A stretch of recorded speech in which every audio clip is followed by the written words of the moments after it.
আমাদের মোটরের ক্যাপাসিটি হচ্ছে 2.2।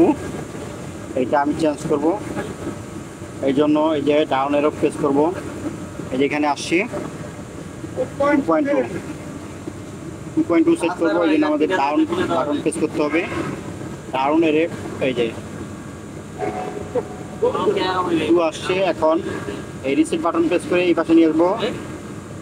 আসার পরে 5টাকে আমরা 2 করে দিব।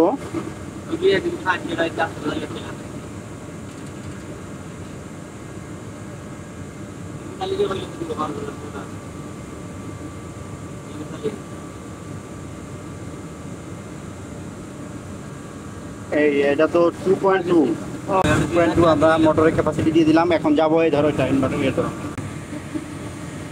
এখন আবার যাব ডাউন বাটন প্রেস করবো। Motor rated full load ampere এখানে 9.8 দেওয়া আছে, এটা আমরা কমিয়ে দেব হচ্ছে 7.1। আবার এর বাটন প্রেস করার পরে এর বাটন প্রেস করার পরে রিসেট বাটন, এটা ডাউন বাটন প্রেস করে এটা 1 করব। করার পরে ইন্টার মারলে 7.1 নিয়ে নেবে। নেওয়ার পরে আমরা আবার নিচের দিকে আসবো। বেস ভোল্টেজ সবগুলোই same, base frequency, maximum voltage, maximum frequency, electron voltage, jug এগুলোর প্রয়োজন নেই, আমরা 1 বাই 1 চেক দিব।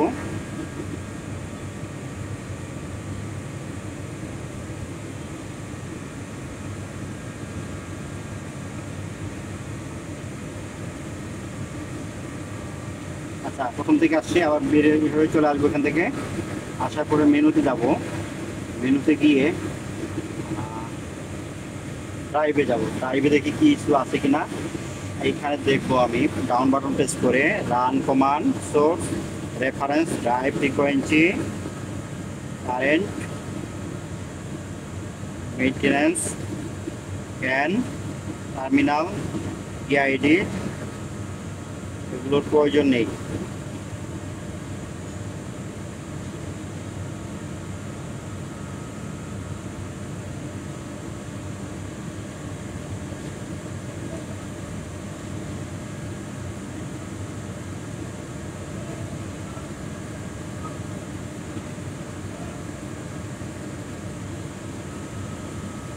তুমি ভিডিও করতে পারো না?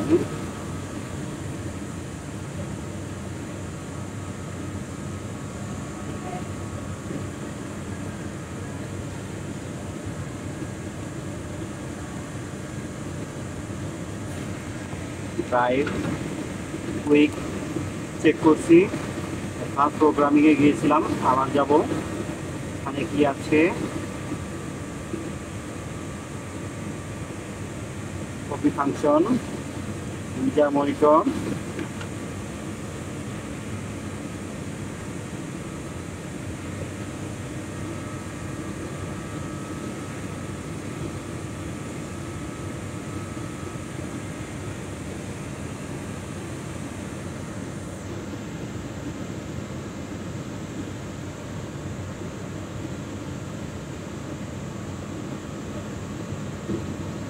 আচ্ছা আমরা অ্যাডভান্স প্রোগ্রামিংয়ে যাওয়ার পরে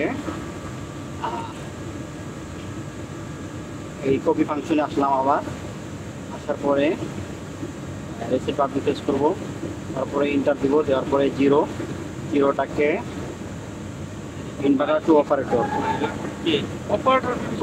operator to inverter, operator to ইনভার্টারে আমরা এই প্রোগ্রামটাই দিব। এই জন্য ইন্টার বাটন